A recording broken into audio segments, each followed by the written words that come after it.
Ladies and gentlemen, I can already tell this gonna be one of those ones because we got a lot to talk about on the Cowboys Collective. What episode Right. is this? Y'all gonna kill me. I'm a terrible host. What episode number is Yes. this, Law? 7. This is episode number 7. 7. Episode number Yeah. 7 of the Cowboys Collective. AOC, Attack on Cowboys, Law Nation, John Machota. Fellas, how we doing? Bring back Jimmy Johnson, baby. We got a lot to talk about, so keeping everything how we do, housekeeping wise. Mr. John Machota, you have the floor. What are you hearing? Because AOC said something early on when we started. Believe none of what you hear. I got to tell you, John, I'm getting scared. But what are you hearing? What's going on in your world? Oh, I think you should absolutely believe with what you're hearing. I mean, to give Brian Schottenheimer a second interview back-to-back days, they haven't done that with anybody else. And I just get the feeling of if it's going well, that this will be the play for Jerry because it's not exciting. It's someone that is probably fine with doing things whatever the way that Jerry wants to do them. If he wants to bring Jason Witten on staff, things like that. So at this point now, I mean, obviously Brian Schottenheimer has to be the front runner, and I wouldn't be surprised if something comes out tonight or tomorrow morning with him being their next head coach. And the thing I keep thinking about, I really do like Brian a lot as a person, and I do think that he can be a leader of a group. Like, he presents himself very well. He's very relatable. I guarantee you that the players like him a lot. But my thing is that if you're going to be the coach and you're calling plays, like for the Dallas Cowboys, I just don't. I'll just put it to you this way. I wasn't around when Jerry had to fire Tom Landry, and I know a lot of people didn't care for him at that time, this Arkansas oil man coming down and firing this legendary coach that, was the Dallas Cowboys. But I find it hard to believe that Cowboys fans were any more angered or annoyed or disliked Jerry Jones than they do right now. To not even interview Ben Johnson, to not even interview Aaron Glenn. Like, I mean, I'll just, my last point on all this, I'll just say is that if Brian Schottenheimer is the hire, there's no reason that you should ever think that even if there wasn't a salary cap that the Cowboys would spend at the max. Like, I don't know how much you guys have followed, like, over the last few weeks. The Los Angeles Dodgers are just spending money on whatever. If there was no salary cap, I am not convinced the Dallas Cowboys would even spend on that level, even though they're the wealthiest organization, because the moves they make just leave you scratching your head. Like, they just do not operate like the most valuable sports franchise. They operate like kind of a middle-of-the-pack NFL team. Yeah, or below that, they dead last in cash spending, right? And then we have by far one of the lowest paid coaching staff in the National Football League. And if that's the case, then we already know that our quote-unquote training staff may be underpaid as well. So I think that Jerry Jones have a mindset to keep the money to himself. I don't know why it is that, but him and Stephen Jones have a way of being frugal with their money. All right, I want to go around the room. I'm going to start with AOC. AOC, initial thoughts with Brian Schottenheimer. First of all, AOC, how did you feel about when you even heard this news? Because I'm going to let everybody go. I had my thoughts, but it was a heartbreak to me. I mean, initially, we all wanted something new. I think we all just wanted something new. We wanted to feel like we were going to be in for just a different experience that we've seen over the last few years.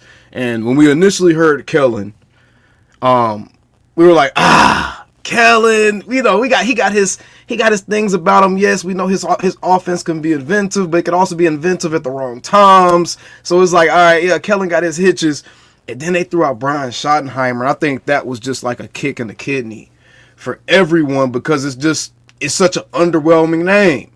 Now, you ask me how I'm feeling about it right now, after having some time to digest it, to take a look at the continuity aspect of it, to take a look at the actual results that Brian Schottenheimer has put on paper. Brian Schottenheimer, the 2 times he has been an offensive coordinator with Seattle and the Jets, right? I mean, obviously he was there with St. Louis as well. We're not going to talk about that stint. Those 2 times he had top 10 rushing offenses, both times. In Seattle, he had offenses that ranked pretty highly in both categories. In fact, Russell Wilson put up like a franchise record 40 touchdowns one of those seasons under Brian Schottenheimer. And Russell Wilson has had some very high words about Brian Schottenheimer. What year was that, AOC? I think it was 2019. Let me see. Okay. Passing offense, they were number 3 in touchdowns. Yeah, so I'm thinking probably either 2019 or 2020. They were top 5 in touchdowns passing offense 3 years straight in Seattle, man. So, I mean, when you actually look at it schematically, it makes sense. But I think just from a fan perspective, it just kind of sucks, bro. Yeah. Law? Yeah.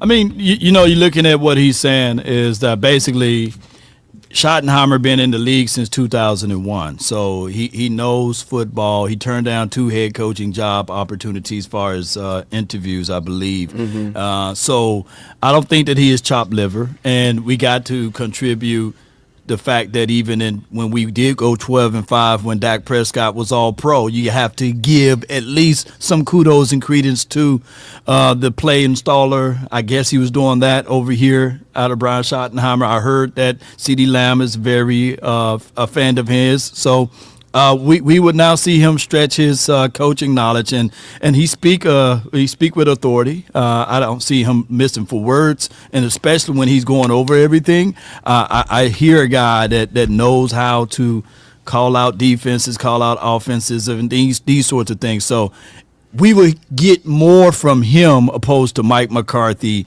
and Jason Garrett from a personality aspect. And to add on to that real quick before you go, John, and Foots, just to add on to that real quick, I will say this: in the summer of 2024, out of everyone's interviews we heard from the coaches that were on the staff, Brian Schottenheimer's interviews did make me the most excited as far as what he wanted to do with the team. I will say that. Go ahead, though. Yeah. I'm gonna jump in, and I want John to actually pull back the curtains of who Shotty is. Right, because he spoke to him the most, right? Right. You actually know the guy. So this is where I was, AOC, because I know me and you was on the same page with a lot of this. I was crushed so much to the point, John, that I put out there, and I put this on record, that I was like, man, I don't know if I can even take this team serious anymore, especially from the aspect of like, I love the draft so much. You guys know I'll be at the Senior Bowl. I'll be doing a show from the Senior Bowl with you all. Like, I just love the player development and, like, the teams that are really trying. They're trying, John. And it feels like, okay, are the Cowboys now, is this like a bad dream? Mind you, I'm in D.C., and there's a team that's about to go to the NFC Championship because they changed ownership. They changed their GM. They have a fresh mindset about them. Now, we beat that team, and I don't know if that's right now they're just hot and whatever, but whatever. So then I got to thinking, and I said, you know what? I'm not sold, and I want to go on record.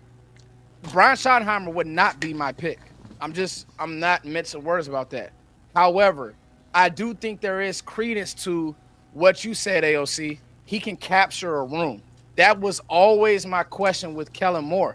And I think that's going to be like Kellen is very Brandon Staley.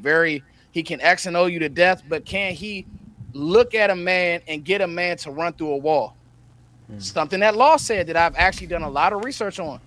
For whatever reason, CeeDee Lamb loves him. Now, here's my thoughts about players loving a coach, right?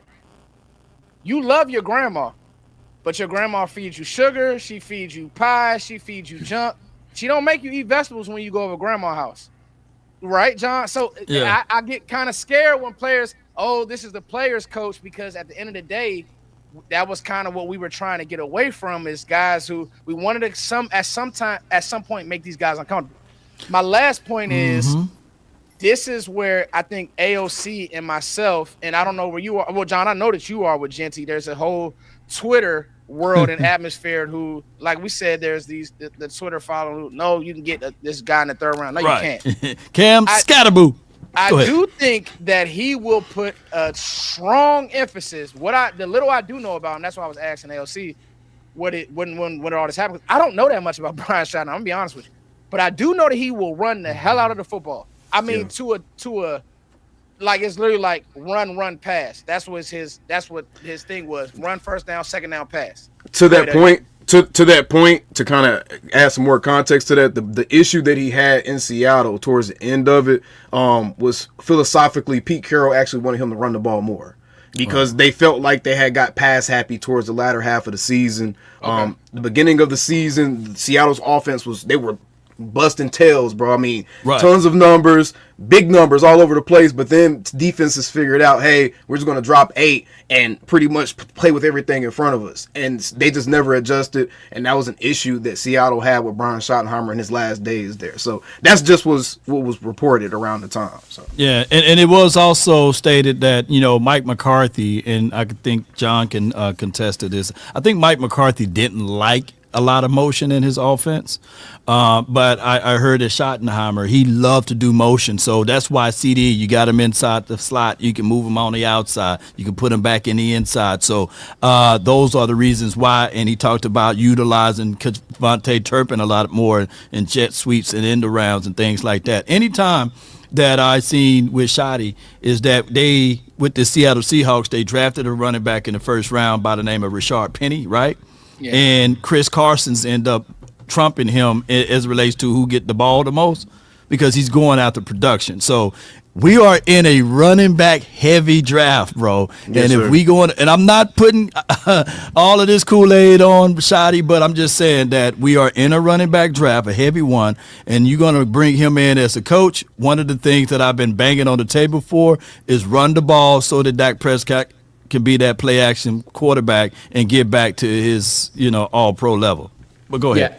Yeah. Now I would say, so he like I said, he's a really good dude. He would be great to have on a podcast. Like he's a great guy to talk to. He knows a ton of ball. Obviously his dad's Marty Schottenheimer, he's been around ball for a long time. He knows the game. And I can see Dak being a big fan of him. And maybe that also factors in here where Dak's at the stage of his career. He's got 4 more years on his deal. He's not going anywhere. Where Dak really wants this, and this is something he feels that this is good for the team and the offense. And the other part of it is, I'm sure that if he's going through these hours upon hours, yesterday's meeting almost 4 hours, today might be 4 or 5 hours, but that also might be that they're signing deals and they're drinking right now. But that's how it went down with Mike McCarthy. He's talked about that story many times. They were in the Cowboys Club at the Star. And, they were having drinks and stuff. And then finally Jerry asked him if he wanted to be the coach. So that could be going on right now, whatever. But I would say the only thing I will say about the comparisons with McCarthy is that I wouldn't just because Schottenheimer was his OC, I don't think that it's going to be the exact same offense. I think that they'll probably maybe they'll add a little bit more to it. You'll see a little bit more, like you said, the jet sweeps, do a little bit more motion stuff, modernize it a bit, add on to what they have. But yeah, I don't care if it's Brian Schottenheimer, Ben Johnson, Aaron Glenn, Bill Parcells. They were going to have to fix this run game anyway. There's no way that run game we saw this year, I don't care who your coach is, there's no way that thing was going to cut it if you really do think that you have a playoff-type team. But I get where fans are frustrated because, like you said, Foots, there's you're in Washington, they're rolling. Eagles look like they're the best run organization in the NFC. They're both in your division, and you're doing hires that you're thinking, oh, we're the Dallas Cowboys. We're above that, and you're not. And the other thing I was going to add it to as well is if this is the hire, then just believe that all that was just a phone call for fun with Deion, because this is the most opposite hire that Deion Sanders you could possibly have. That one hurt. Okay, John, for those who don't know, you've been around the practice field. How is Shotty with the players? Because, we kind of spoke about this last show, and I don't like gossip, and nobody on this show is into gossip. But it feels like just a campaign to kind of railroad McCarthy, and I don't know if that's fair, but that's what's happening. And I know on the Cowboys Collective, we want to dig a little deeper. At least I want us to be that type of show. So, John, just peel back to, how is he? Is it phony? Is it coach talk? Because some of these guys will get up to the podium and give you that, and then what? They really don't put the work in. I've seen also people lobby for Shotty, like, yo, he's going through drill work. He's hype all the time. His energy is high all the time. Kind of pull back the layers of who this guy really is. Yeah, no question. His energy is up every single day. He's one of those guys that, kind of like Bones Fossil was, where it's like they have a good day every single day, even if things aren't going well. There's been plenty of losses over the past year or two where you talk to Brian Schottenheimer off of it, and he's got he's so positive about how they're going to fix what they were doing and things like that. And he's just very energetic in practice. He's always moving around, things like that. So he's going to bring a lot of energy. So there is that part of it for sure. He definitely carries himself like a younger coach for sure, like a former player type coach. So there's definitely that there. I'm just interested also on like how that matches up with who his staff would be. You know, I mean, obviously we've talked about like a Jason Witten. I would think there's a very good chance he would be on the staff. How do they work together? You know, stuff like that. Are they keeping anybody from the previous staff, like a Lunda Wells, somebody like that? You know, somebody on the defensive side. You know, who's his DC? You know, so there's a lot of things there. But just Brian Schottenheimer as a person, I think he's a solid coach, and I think that he can be a head coach. I don't think that there's any issues with that in the league.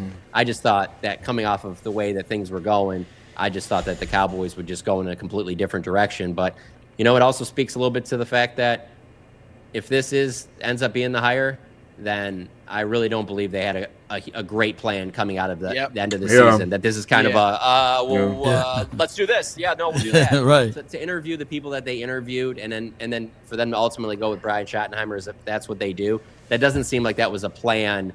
6, 7, 8 months ago, and I can tell you why. There were plenty of times over the previous 2 or 3 years where Jerry would throw little seeds out that would let you know that he felt like Dan Quinn could be their next head coach. And he wasn't shy about that. Never did that with Brian Schottenheimer. You never heard that once. He never said, well, like, oh, our next coach might be on the roster right now. Yeah, already. Did Kellen tell them no? I don't know about that, but I could see them looking at it as I could see him looking at it as like having questions of potentially Kellen being a head coach, the leader of the team, the face of the team, the guy that's talking all the time in front of the team and stuff like that. And then also the part of it is like you just see all these jobs are filling up. Are they willing to wait until after the season's, you know, if the Eagles might go to the Super Bowl now, you're waiting 2-3 more weeks, you know. Right. It could be one of those things where they're like, if Kellen's like so far ahead on their list, then that's different. But I don't think that they look at it that way, or they wouldn't be doing a second interview with Schottenheimer. No doubt. And just to echo some of that, you know, that's probably, what's your thoughts on them not even entertaining the Ben Johnsons and the Aaron Glenns of the world? Is that because of the fact that they already have the mindset that even with those guys, we still have to pay a high premium, and we got a guy that we kind of trust already with continuity in-house? Is that what the reason why, or what was going on? I 100%, I believe this to my core, and I don't care who says otherwise. It's that Jerry just does not value coaching. He just thinks that he can find somebody else. 500. I don't need to pay big. And you think that I get when you're saying that you can get 500 coaches when you roll off Jimmy and then you go into Barry and you win another one. Yeah. But what about that part where I don't know, what is it called? 30 years that go by? Yeah. Right now, I moved down here at the end of 2010. That's embarrassing to think that every other team has been the NFC Championship game since Cardinals, except for the Cowboys. Seattle. Yeah. So because of that, it's ridiculous. That's why I thought, okay, he'll at least bring in these guys like that. And then again, you hear about the valuation of how valuable the franchise is and how they would spend any money they possibly could to win a championship. Right. You're not even faking it. You're not even bringing these guys in to even act like you have any interest in spending any money like that. You're just, it's almost like you're just like, well, I'll just find anybody that I can get a bargain on who has a coaching experience, and those will be my front runners. But if you want a lot of money, like, we don't value coaching like that. Right. This is all about the players, That's and crazy. we don't really think coaches are that important. AOC, you got any thoughts? Nah, man, I'm over here sick to the stomach. I'm trying to keep from throwing up all over the screen right now. I'm just, I'm over it, bro. I'm sick and tired. I'm sick and tired of being sick and tired, y'all. I'm sick and tired of being sick and tired. Tom. And AOC, we need your energy, so whatever we got to do, because I'm gonna tell you this. This is AOC. Would it make you feel any better if you found out that, like, in a week that Robert Saleh was the DC, or does that not do anything for you? I mean, I don't know, man. I'll be jumping. I'm at the time point for me to jump up and leave. I'm about to say I'm at the I'll leave point the now. room. I'll be happy. Come on, with it. I'm at the point now, man. I'm floored. Yeah. It just, I'm just demoralized, y'all. I'm demoralized, man. He's just everything. demoralized. He's everything you want for Dak Prescott. He's everything. And that's He's true. everything you AOC, want. why are He's everything you demoralized? want for Talk Dak. about it. Let's talk. Break that down. AOC on the couch. Because there are no moves being made to increase the troops' morale. That's why I'm demoralized. Everything that's happening has been a slow leak. Even if you fall into having a actual good head coaching hire, schematically could be a good head coaching. Let's say Brian Schottenheimer ends up being a good head coaching hire. Right. That's a lot like you fall into Dak Prescott as your franchise QB as a 4th round quarterback, bro. It's not something you plan to do, man. You got lucky and it happened. So that's why I'm demoralized. Is, brother, are we really gonna base our rooting interest off of whether or not these old bastards can get lucky or not, man? Yo, I'm not a bet man, bro. I don't go to the casino, man, and I'm not about to let the crypt keeper keep rolling a dice with me, bro. I'm not, bro. This is killing me, man. And you can make the argument they got lucky with CD falling to them. You can make the argument they got lucky for Micah Parsons. That's what I'm saying. Nothing has been like a finite, true plan, right? That you're trying to do, man. Nothing. Have you ever watched? I'm fine with if the Cincinnati Bengals getting Burrow and Jamar Chase. But this isn't the Cincinnati Bengals. This is the Dallas Cowboys. You shouldn't have to rely on stuff like that. Yeah. Right. And I think, AOC, you share my same sentiment. Like, so here's where we do have to say, at least we believe that we're going to be a team that will run the ball, which I saw a few times this year where Mike McCarthy, Rico had a huge run, 3 straight throws. What game was that? The game we lost, Bengals. And I said, nah. 5 minutes left on the clock. Nah, Mike, that one hurt me. And I do think that he has some of those chops. Here's what worries me is what John is saying, right? Where it's a guy that is rah, rah, rah, and the X's and O's have passed him by. He's 51. We see the league getting younger at the coaching position. Sean McVay, Mike McDaniel. I think Ben Johnson is a fairly young guy. This guy hasn't called an offense. Can I say something about Ben Johnson real quick? My bad. I don't mean to interrupt you. Now you know what's crazy? We got almost 400 people here, so shout out to that. Come on with it, man. Hey man. After seeing Ben Johnson's introductory press conference, I'm good on it. I'm good. Hey, that is not the type of person we did not need the president from Scandal coming to Dallas. We didn't need that, y'all. We didn't need that. Okay, that's all I have to say. Go ahead, though, Foots. My bad, bro. You know what it is, AOC? He took his hat off. He looked at that with his man. Say, hey, man. I'm gonna tell you, AOC. Remember what I was saying about? It's different now when you are in charge of everything. So here's what I'm asking you, John. In chat, I'm asking the panel. We got time. Let's take our time, fellas. Is this a move with what John said? You are the face. You'll set what we want to be, but you're not calling plays. You're gonna be the energy guy. And you're going to make sure that the defense is straight and has energy. You're going to make sure the offense is straight and has energy. You're going to be our Pete Carroll. We're going to bring in an OC. Because I'm going to tell you right now, I watched Chip Kelly call offense in college this year. I wouldn't be mad at it. He did a hell of a job in the championship game. Like, there's offensive coordinators out here. You said Chip Kelly? Oh, hell no. I'd have heard them Eagles horror stories. I'm good on that dude. I'm good on Chip. But he was the head coach there, though. He was the head coach. I just think that OC, right? If we could get the right offense, maybe Anthony Lynn actually scares me because he got fired, and I know that name's been floated around a lot, but he got fired in Detroit. So, is there a world, John, where it's like the staff is going to be a big part of this as well, or is it just because I'm gonna tell you, I do not want Brian Schottenheimer being the head coach and calling plays. That would even make me more upset. But that's what he interviewed for, though. He interviewed for a head coach / offensive coordinator. And I think the Joneses found out a cheat code to save money by doing that, by the way. Working the book, buy one, get one free? Don't mind if I do. Don't mind if I do. Don't mind if I do.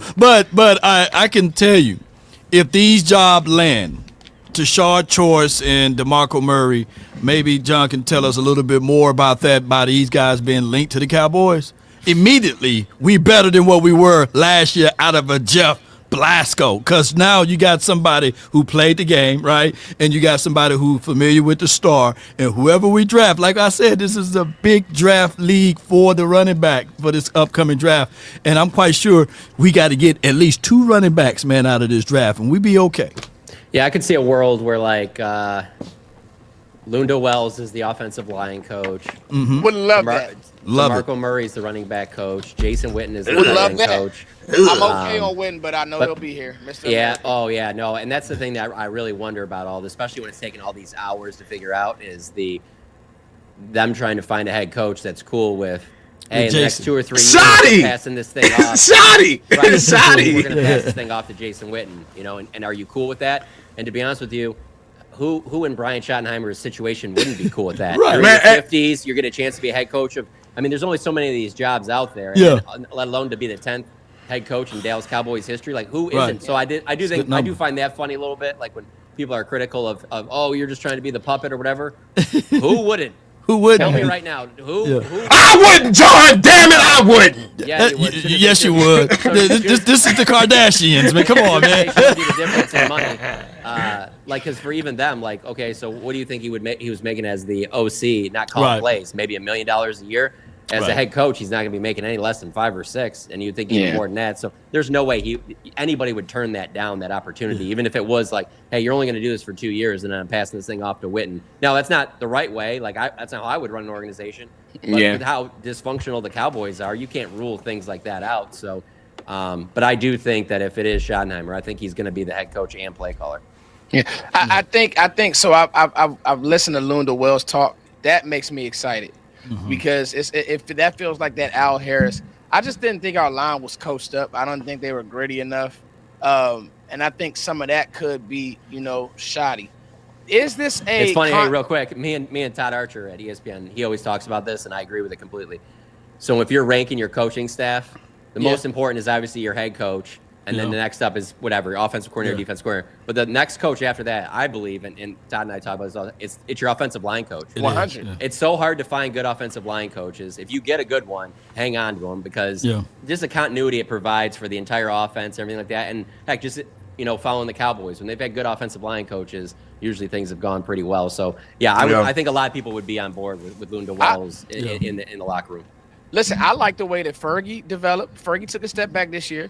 I like the way that the 2 young tight. I love Reverend the way Spanford. Man, I love the way he blocked on the edge, Law. He was physical. He got after it. He caught the ball well. He didn't have drops this year. School was looking better too. We got to give boys love, man. We got to give them looking better. Love. And we got to give the chat love because we got almost 400 people in here. This is episode 7. Listen, the Cowboys Collective is here to stay. Boo! Boo to the chat. Boo! Boo! Hit that like. No, we got a super chat too, though. By the way, the super chat's coming. If you guys have any questions, you want to read it off, Law? This Chris B. Take the money out, all of it. Come on.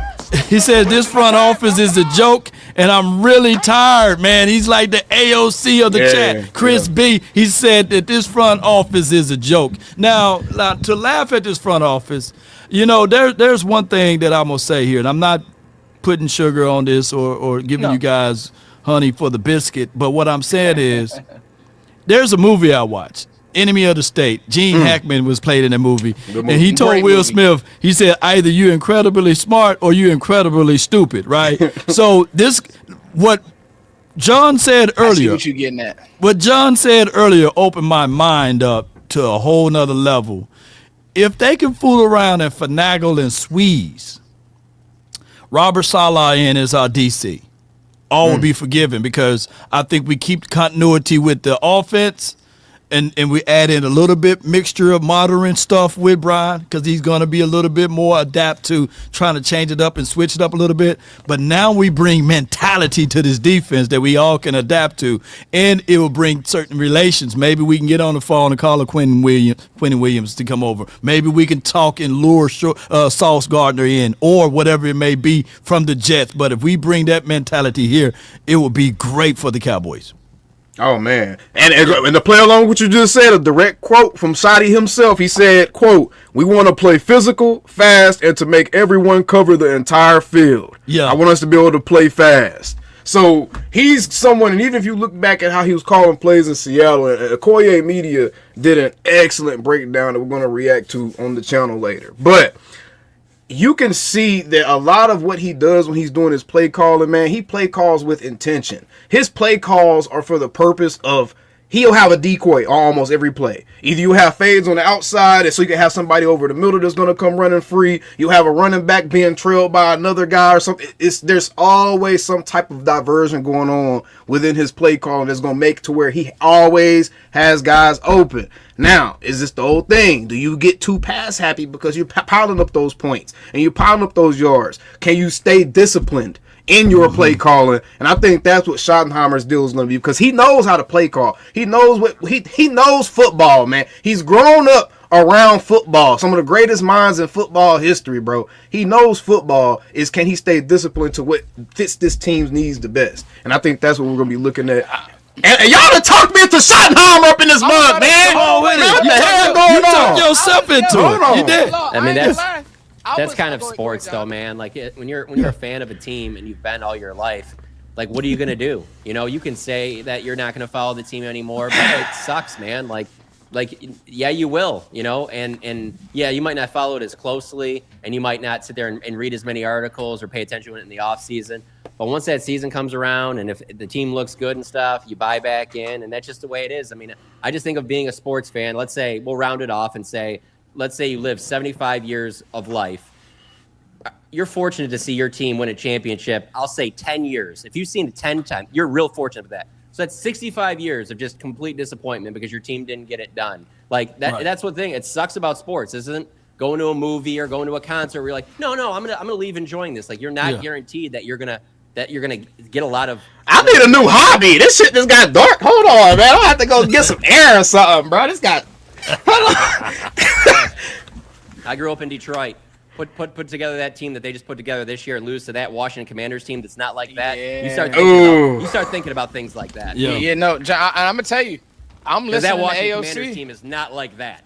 No, they're not like that. No, they're not. Find out on Sunday that they're not like that. Hey, John, speaking my language, because in DC, I've been trying to tell these folks, y'all about to run into an offensive line and a run game that is going to maul you. But anyway, AOC, I want to circle back to something that you said, and I kind of like it, bro. Like, you kind of, like, as I hear it spoken, run the ball, physical. These are things that you didn't hear with Mike. He didn't speak it into existence. I don't even know if he practiced that way.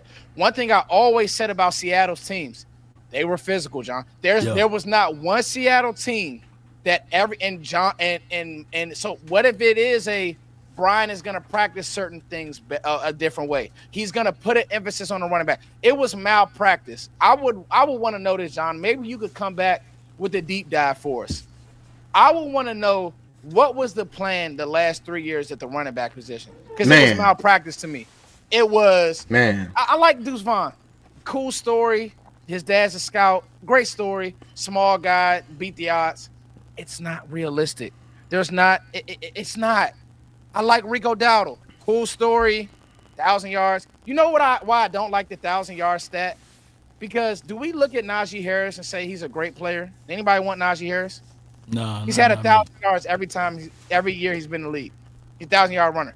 But it doesn't matter, because you don't look at Najee Harris and say, man, when we play in Pittsburgh, we got to stop Najee Harris. You know, you do say you got to stop, John? Jahmyr Gibbs. You do say you got to stop David Montgomery, because they had a plan. And obviously, they just lost. But you do say you got to stop Saquon Barkley. You do say you got to stop Alvin Kamara. I think that I was ahead of this 3 years ago. Football changes. It goes in circles. Patrick Mahomes threw for 150 yards. Josh Allen threw for 150 yards. Jalen Hurts threw for 150 yards. And yes, Jaden Daniels went crazy versus a hurt secondary and a bad defense in Detroit. That's hurt. And that lost players. But and great for him. We'll see how he looks next year when the league has film. But the point is, run game is now circling back. Huh, John? Creme de la creme. Yeah, you're right. You're right. Like, the Eagles are really favorites because they can say, you know what? We're going to stuff the ball in Saquon's belly 25 times, and you guys can't stop it. We know you can't stop it. And when you do bring 8 people up, we have Devontae Smith and we have AJ Brown. And that's the beauty of it, and that's the beauty of it. Foots, what you just said, and I'm going to piggyback off of something that Cowboys Fan Talk just said in the chat. Shout out Cowboys Fan Talk, by the way. He said the Cowboys, and Mike always said we need to run the ball to play complementary football or run the ball to allow the defense to rest. That is my biggest problem with the mentality of how they approached running the football. And that's why you said, Foots, that is malpractice. You need to be running the ball to set your offense up for success. You need to run the ball to set up the play action. You need to run the ball to bring more guys in the box so you can make the game easier for your quarterback. You need to run the ball to control the game offensively, not just so you can give your defense some rest. That was my biggest issue with Mike McCarthy. That's why I say Brian Schottenheimer, I can appreciate how he play calls because he play calls with intention. He's not play calling so he can hold off the dog so his defense can get some air. He's play calling to open up another thing later on in the game that's going to open up something else later on in the game, and then boom, you have your pay dirt. That was a great point right there. But go ahead. And then you know what? Just to jump in on this. If he don't, I believe he can articulate himself on the reason why he didn't, right? Mm-hmm. Because Mike McCarthy never articulated himself. Right. Jason Garrett, how you doing, guys? He never really articulated himself on why they didn't do certain things. Now, he did make adjustments. I give Jason Garrett that, but it was the next game or the next week, right, or the following weeks. But I need a coach that can come in and make the necessary adjustments right then and there. And I think that everything, and I'm not putting Shotty up here as like a football God, but what I'm sitting here saying is telling y'all got me sipping the Kool-Aid, Law. I'm sipping the Kool-Aid, damn it. I'm sipping the Kool-Aid because two things you said. Well, two comps of Dak Prescott before he got drafted was he was a taller, bigger version of a Russell Wilson, and he was a smaller version of Cam Newton. So you meet in the middle. This guy, what you said when you talked about Russell Wilson having great seasons or what have you, it was under Shotty. I think we can replicate some of that. The other thing, when you guys talk about the run game, though, the thing that was always missing for me this year is just like, how do you not have some explosive runs? Like, how do you not have some stuff where it was almost like I felt like their runs were just to run because like on your play sheet you go, all right, well, we only got 5 runs. Run play, so we're running. But you never really did anything that made the defense like fear you, like like any opposing defense were like, we cannot let them just gash us. There was like, no, they're going to mix in a couple runs, but we know at the end of the day, if they're going to win this game, it's because Dak and CD went off. And you know what, John? And I'm going to say this, and I don't pretend like I'm a better coach than Mike McCarthy, but I hated that we ran the ball so much, and I'm going to tell you why. There's no threat of Dak keeping it. Like, he can do it, but Jalen and Jaden, they're runners first. I believe that there's a world where Dak he'll get you a few times. These guys actually are dialed in their run game. Like, they're a part of their run game. Josh Allen is a part of their run game. Now, I will say this, John, and this is my issue, and I'm glad you said that. I don't think that Rico Dowdle has it in him to be an explosive runner. He's just not fast. And that's what I've told Cowboys fans that come at me like, oh, no, why would you draft a running back in the first one? Because you're drafting Jahmyr Gibbs. This is why I got into it with somebody. I'm not going to name him. I got into it with somebody, and he gave me success rate. And it's like, they were like, Devon A-Chain's success rate is better than Jahmyr Gibbs, or it's up there. And I said, bro, listen to me. This is the problem with sports right now. You can't look. There's not a person too many in the analytics. world. Yeah, you cannot look at the game and say, come on, man. Devon A-Chain affects the game. Nowhere near it's close. Man. You don't even have to be.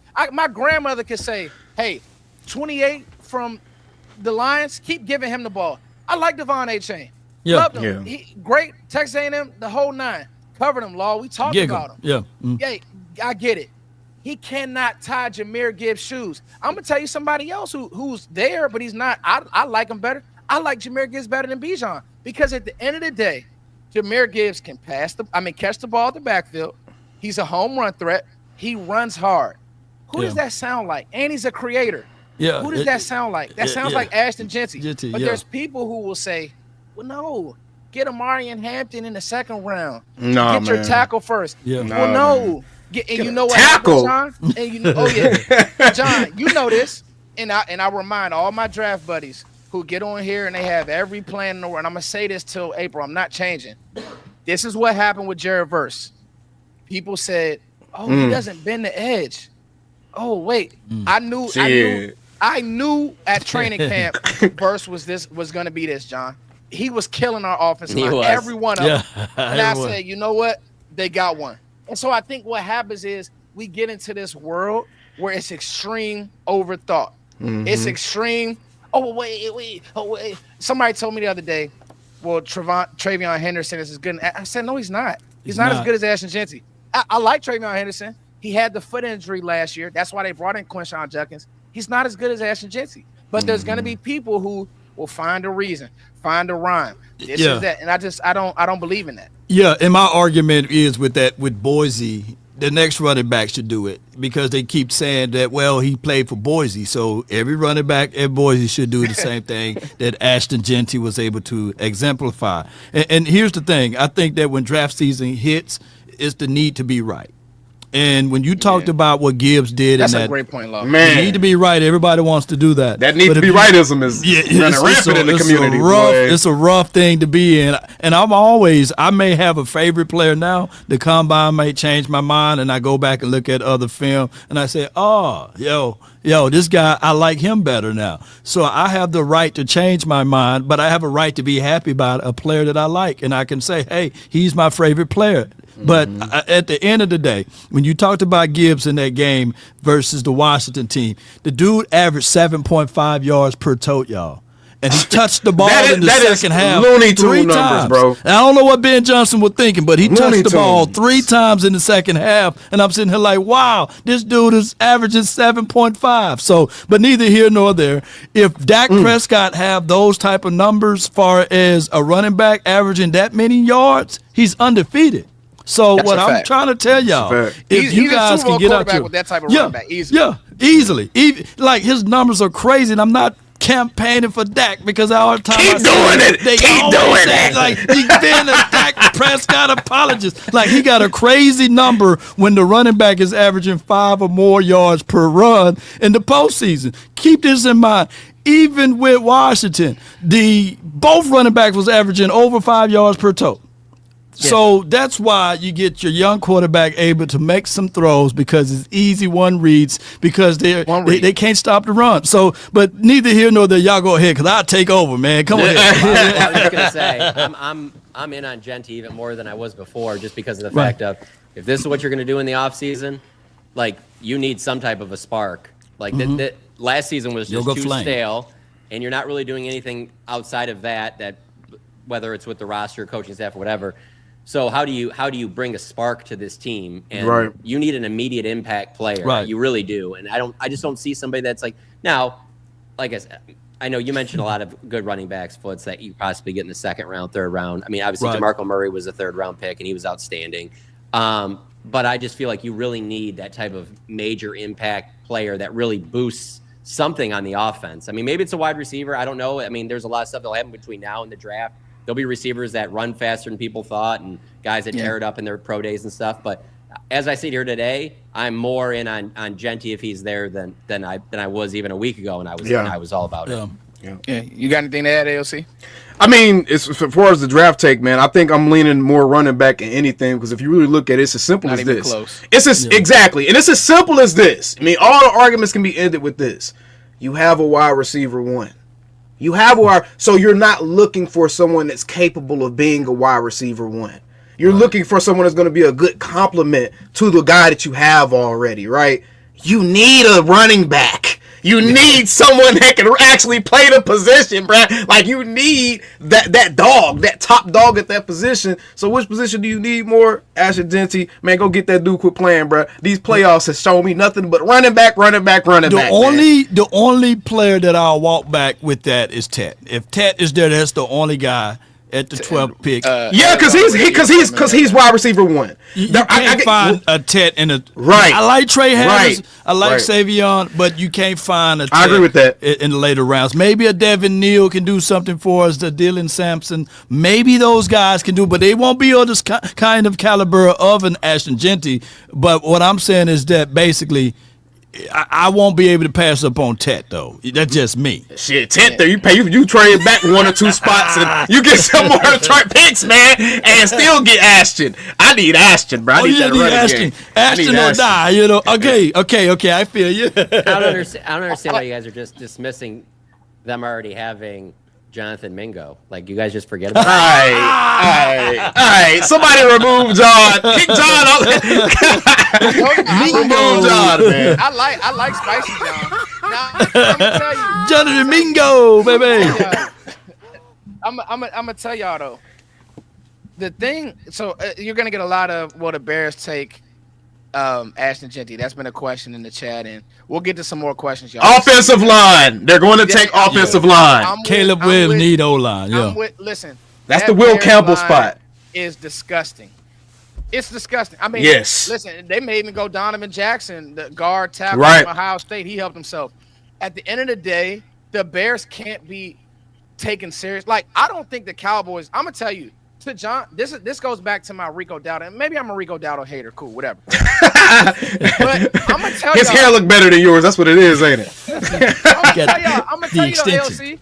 I don't think that this line is bad. That was crazy, Law, because he had a haircut. Can we talk about that? Hey, just a quick 1-minute sidebar. Can we please talk about that? Because I need to know what John Machota was thinking. Because this man, he went in the locker room. He was like, wait a minute, hold on. He went in the locker room. Wait a minute. What were you thinking when you came back into the locker room? You could have sworn you saw Rico with a 1. My hair. Now, Rico. Y'all wrong, man. Look. We got John turning right. What? So you guys think that was a bad decision? No. Forget what we think. John, we want to know what you were thinking when you went in there one day. He had a 1, and then you went back in there the next day. He had hair as long as Shakira again. What were you thinking, man? He had a whoopee.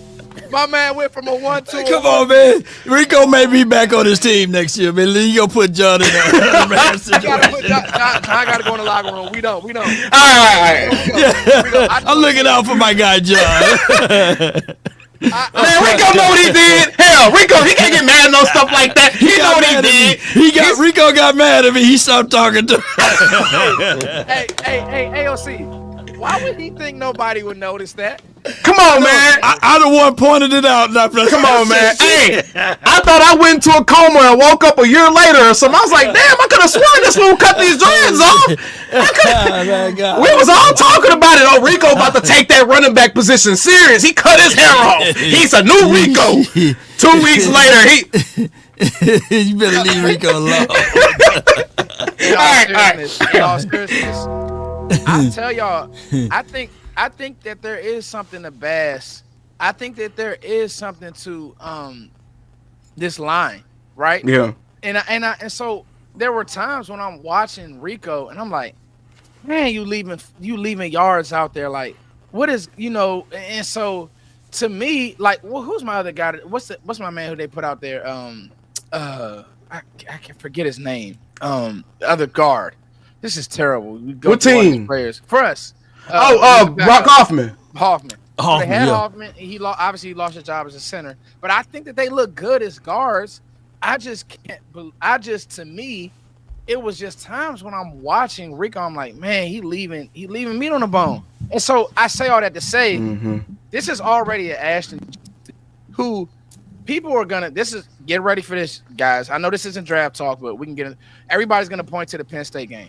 Guys, his O-line was completely outmatched, and he still ended up with 100 yards. In Oregon game, he was outmatched. When it's at least lanes there for him, he's a way more explosive player than Rico. And at the end of the day, people say, well, we just had Zeke. Why would we do this again? I'm going to tell you why. To be honest with y'all, if you do any research on Ashton Jeanty's character, he's probably a day one captain. I mean, he's that kind of. This guy turned down millions of dollars last year.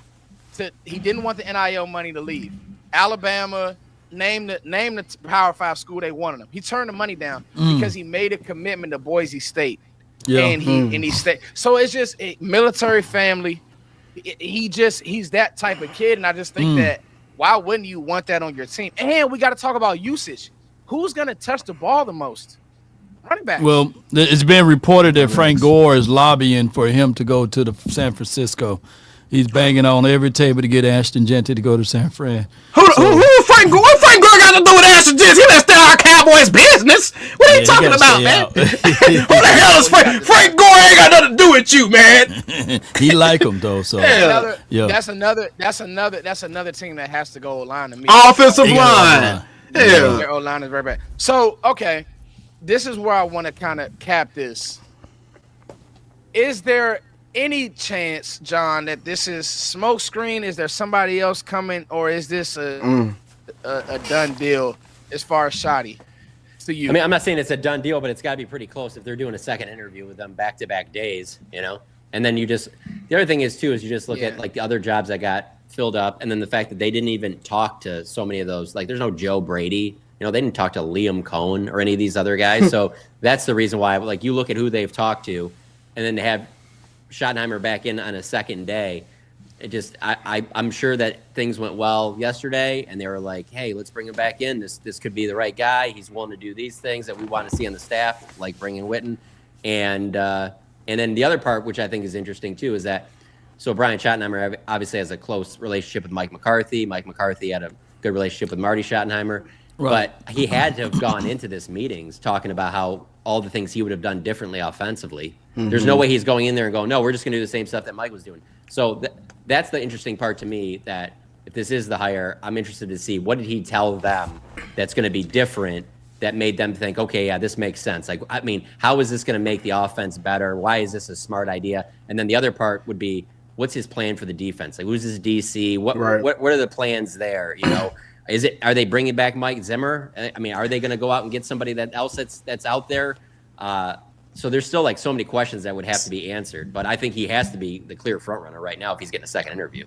Hey, and to John's point, I will say this: I think there are clear differences in what Brian Schottenheimer imagined for the offense and what Mike McCarthy actually had him put into action, because you could actually hear, even different interviews throughout the year before the season started, Brian Schottenheimer clearly had a vision for guys on this team that were not utilized as much as he would have liked to use them.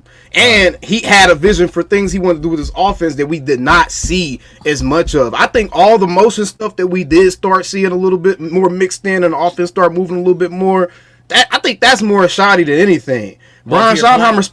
To your point, if he just came up with a good plan on how much more you could get Kevontae Turpin involved, right? I could see them falling in love with that. Right, and Hunter Lepke, because he specifically brought up Hunter Lepke as far as him being someone that needs to get a lot more usage than what he was getting, and we still saw him used very sparingly, and I think that's more of a Mike McCarthy call right there. So I think there are already some differences that are quite clear in how Schottenheimer will probably want to utilize these different players on the roster. Right.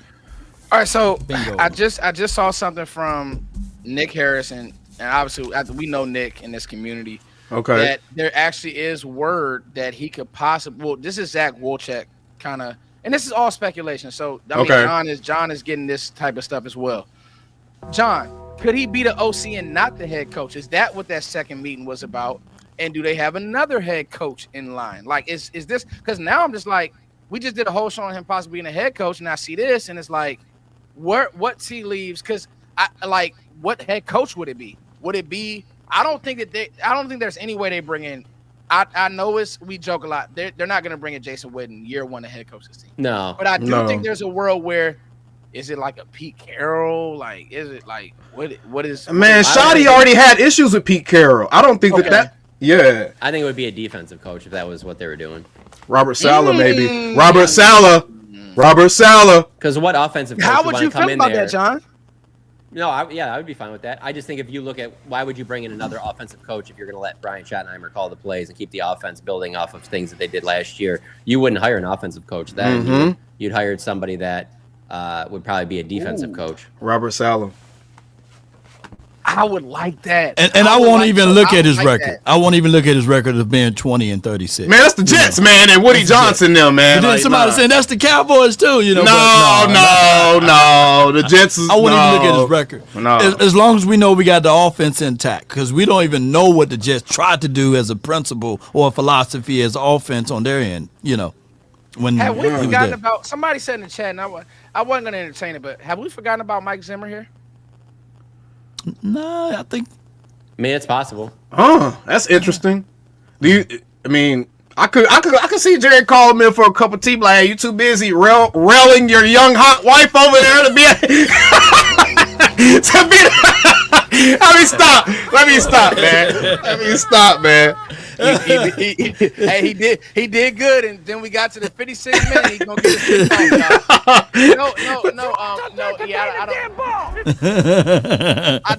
I don't think it'll be Zimmer. I think he's old. I think what John said. Maybe they have Saleh in mind, and the OC being, and it's like, because I'm a firm believer in this, right? I do like. As much as people say Andy Reid, I think Andy Reid is the head coach of the offense. I think that Steve Spagnuolo is the head coach of the defense. Yeah. And they're two men that work together. I think that's the only way it works. Like, I think the only way the Bears are going to work with Ben Johnson, because I agree. I have questions about Ben Johnson in Chicago. I do. Because it's now, you're not just worried about your side of the ball, Ben. You got to know, you got a defensive game plan. You got to make sure that you know what it looks like to draft. You got to know what it looks like. Like, all of these things matter, and it's not easy. So could there be a world where Jerry's saying, listen, Brian, we're going to give you the offense, okay? You got the offense for the next 2-3 years, whatever it is. I want this implemented as far as our run game, physicalness. You're going to have a big voice. And we bring in a defensive coach like a Saleh. I think fans would be behind that, y'all. After hearing Brian Schottenheimer and Kellen Moore for the last 5 days, Robert Saleh will look like Jesus coming to Dallas right now, bro. People be like, oh, please, come on. Yeah. John? We got 500 in the chat. Yeah, no, no, we got close to it. Go ahead. Almost 5. Foot's camera acting up so people won't come in to get that 5 all the way. I could see them doing something like that. The one thing I will say, though, is Saleh dealing with Jerry, radio interviews, talking after the game. That's a little bit more of a wild card for me than it is with Schottenheimer. Schottenheimer wouldn't have any problem dealing with that. Right. Yeah. Saleh seems like that he could get annoyed by some of that stuff. So I don't know. We'll see. Whereas like Zimmer, I think Zimmer's so used to it because he's always been around Jerry, or he has been for a long time. So he's kind of used to it. But like Saleh versus Jerry on things like that would be interesting. Maybe he would be fine with it. Obviously if he took the job, he would have to be. But that would be pretty intriguing because most coaches that Jerry's going to hire aren't going to really push back on it, like stuff that he says publicly. So, yeah, and I think every interview I've seen outside, he's a very mild-mannered guy. I know that he's a great coach. I mean, D'Amico Ryans went out on a limb and said he was the coach that taught me football and taught me how to teach men. I think that San Francisco has already said they're willing to make him the highest-paid defensive coordinator. So there's a lot of intrigue for Saleh around the league. I think it's more or less just about like making it work. I'm like, y'all, now we got 500, y'all. Come on with it, man. Man, that's amazing, y'all. Contain the damn ball. Come on, wrong button. I'm about to say, damn, you gonna chase them off. That's what they supposed to do with that like button. I want to do this, guys. We got one super chat. Let's get some more supers in here. I want to take about 3 to 5 minutes to answer questions. So any questions you guys have for us, we don't take it lightly that and we gotta, I know we all got time, but I think that it's the least we can do for our fans and for you guys growing this show, because this is incredible. I mean, I grinded on YouTube for years and this is incredible. So to get 500, we don't take that lightly. So again, what questions do you have? Let's go with Mark Aaron. Mark Aaron says, why 2 interviews to be the OC though? AOC, why 2 interviews to be the OC? I think that Jerry and them are just trying to figure out what he is and isn't willing to put up with at this point. I think that they're trying to fill out the willingness of whether or not he will be willing to work with this guy. What about this guy, Shotty? You think he'll be want to work with? How about this guy over here? Okay. Yeah. And what would you do if you were the head coach? How would you do it? I think they're using Schottenheimer as almost a way to evaluate the team from the outside in. I mean, from the inside outwards, in a sense. And that would look so bad if that's the way they're doing it, because it would just be going right back to the, we're going to hire you, Mike McCarthy, but you got to take Kellen Moore with you, as opposed to, I don't think that I really need to sell this to people. This is just, if I'm running a business, if I'm hiring a head coach, that head coach is picking their staff. You know what I'm saying? I'm not, hey, we really want you to be the head coach, but we already have an offensive coordinator. This is going to be the tight end coach. This guy's going to do this. Like, you should let your head coach make these hires. So that's, you know why Jerry won't do that? I figured out why Jerry won't do that. Why he won't do that? Jerry won't do that because when you do that, you're going to create a schism between the front office and the working class. Got to get credit for You're it. going to create not only that, but you're going to create a line of communication that isn't as fluid as it would be if you have coaches on the staff that is handpicked by the owner. That does feel like they have to be beholden to the owner to a sense, right? Right. So when you have a coaching staff that's picked solely by the guys that were hired to coach the team, those guys are not going to be trying to worry about snoozing up to Jerry or making sure that Jerry's as happy. They're going to making sure that those coaches that they hired them are happy. So I think Jerry does that for control. It's another and it's a way of known control. pattern. He did it with Bill Parcells. He said, "I will hire you, but hey, here's Mike Zim." Right. So those are things that's a known pattern of the Joneses. I think that the reason why they wanted 2 interviews with Schotty was, one, they wanted a sober one. The next one, they wanted him to get drunk. Now there's gonna be the drunken interview. Toast up, man. But they really love him. They really love him, and they're gonna bring him back for a second interview. Normally, your success rate is like 99%, something like that. So yeah, he should be all right. He should get the job. All right, we got 2 more, y'all. So we got 2 questions about Al Harris. So I'll kind of just abbreviate it. What's your thoughts on Al Harris this season? And Duke22 said, "What do you think about Al Harris?" And Talk Your Talk Media said, "What's your thoughts on Al Harris for next season?" For me, I do whatever I can to keep Al Harris, but I understand that he may want to elevate. I've heard, John, that they don't hold him in the regard that fans do. Is that true? Or like, what do you? I don't know if that's true or not, but I know fans like are in love with Al Harris. So okay, I have never heard that the front office or coaching staff didn't like Al Harris. I know that the players like him a lot too, so that's another big part of it. But no, I've never heard that like the front office doesn't like him or anything. I don't know that he would be their DC though. Yeah, I have thoughts. I have serious thoughts about this. I would think that he'd want to go somewhere else if they're not going to make him the DC. You know, like go on to somebody else's staff. I have a strong question/opinion about that question. What's that? I'm going to ask you guys a question off of that question. All right, we'll cap it. Did the cornerbacks look as good without Joe Witt Jr. here, with just Al Harris here? Think about Mike Sainristil in Washington and just the improvement that you've seen some of the Washington corners have over the course of the season. And think about the musical chairs that we have to play with our corners all season long. Even Trevon Diggs, I know the injury, but even Diggsy wasn't looking quite right at that corner spot. The only person that really kind of played up the snuff was Deron Bland, and I feel like that was almost because he kind of got the tail end of the schedule to where it's like his plate wasn't as full, right? But are our corners still playing as well as they were? Are they as well coached as they were under Joe Witt Jr.? So here's the difference. I think we would have to see another year, and the only reason I say that is because of the fact of, Trayvon Diggs even said this publicly that, when they switched over to Zimmer's defense, there was more thinking. Like they were playing a lot more free in Dan Quinn's, Joe Witt Jr.'s defense, and also they had been in it for several years. So now if Zimmer was to come back and then you didn't see that same production, then I definitely think you could say something. But I really got the feeling that first few months of the season that all those DBs weren't 100% on the same page, and there was a lot of more read and react than maybe they were doing before, that maybe it just put them in better position to get takeaways and stuff. But yeah, there's definitely something with Witt and with Dan Quinn that you can just tell, like, obviously they still give up a lot in the run game, but they sure as hell take the ball away, man. Yeah. And then you got to add in, nobody can fix Andre Booth, man. Come on, man. I